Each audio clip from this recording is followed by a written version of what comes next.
अब बात बिहार की करते हैं। बिहार की सियासत से जुड़ी ये बड़ी खबर, जहां जेडीयू नेता नीरज कुमार ने तेजस्वी यादव पर लालू यादव को राजनीतिक रूप से नजरबंद करने का आरोप लगाया है। नीरज कुमार ने सवाल उठाते हुए कहा कि लालू प्रसाद यादव न तो बिहार में हो रहे उपचुनाव में नामांकन में गए और न ही झारखंड प्रचार में दिखाई दिए हैं। लालू पटना में घूमते हुए दिखाई पड़ते हैं, मरीन ड्राइव पर जाते हैं, पर चुनाव से क्यों दूर रखा गया है। नीरज कुमार ने कहा कि लालू यादव एक सक्षम नेता हैं, आखिर उन्हें असक्षम क्यों कर दिया गया है, इसका जवाब तेजस्वी यादव को देना चाहिए।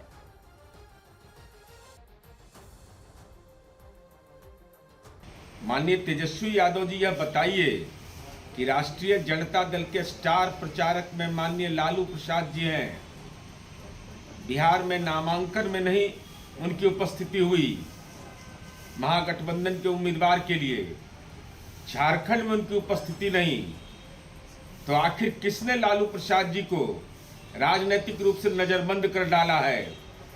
इस तथ्य का जरूर खुलासा होना चाहिए। लालू जी क्या असक्षम हो गए? लालू जी सक्षम हैं। लालू जी पटना की सड़कों पर घूमते हैं, मीडिया के साथी बताते हैं कि मेरीन ड्राइव घूमते हैं, वो महुआ बाग जाते हैं। आखिर किसने रोक रखा है लालू जी को? जेडीयू की नजरबंदी के आरोपों पर बीजेपी ने भी अब हवा दी है, तो आरजेडी ने दोनों पार्टियों पर पलटवार किया है। आरजेडी की तरफ से कहा गया कि नजरबंद करने का काम जेडीयू के लोग करते हैं। पिता पुत्र में गजब की स्पर्धा है। तेजस्वी यादव अपने पिता लालू प्रसाद को एक प्रकार से घर में ही नजरबंद किए हुए, झारखंड में राजद के किसी भी प्रत्याशी के नामांकन में तो नहीं जाने दिया, चुनावी सभा में जाने से रोक रखा है। कंपटीशन मेरी कमी से तुम्हारी कमी ज्यादा सफेद क्यों वाली? लालू जी चुनाव प्रचार में उतरते तो तेजस्वी जी का महत्व गौण हो जाएगा। पिता पुत्र के बीच चल रही टसल को जनता नजरबंद के रूप में देख रही। झारखंड में गठबंधन के अन्य नेता भी दुविधा में है। जहां तेजस्वी को कोई वैल्यू नहीं मिल रहा है, कटोरा लेकर याचना देख सीएम हेमंत ने कुछ सीट दिया जहां राजद प्रत्याशी के जीतने की कोई उम्मीद नहीं। तेजस्वी यादव को बताना चाहिए कि लालू जी को कहां नजरबंद कर रखा है। लालू जी और लालू जी के संबंध में जो बातें आप कहते हैं, इसमें सच्चाई कहीं नहीं है।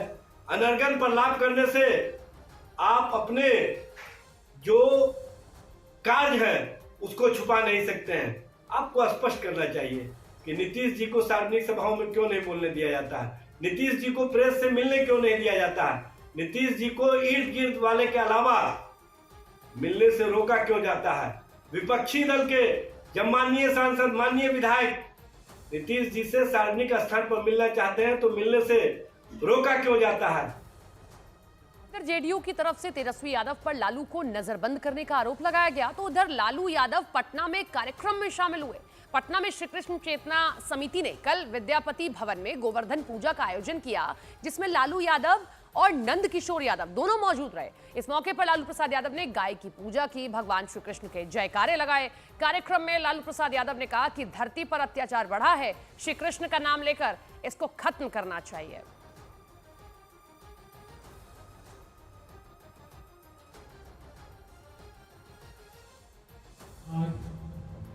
उसी तरह से धरती पर प्रकोप, अत्याचार, अनाचार, व्यभिचार बढ़ा हुआ है, इसको खत्म करना चाहिए और श्री कृष्ण भगवान का नाम लेकर के सभी लोगों को इस काम को करना चाहिए।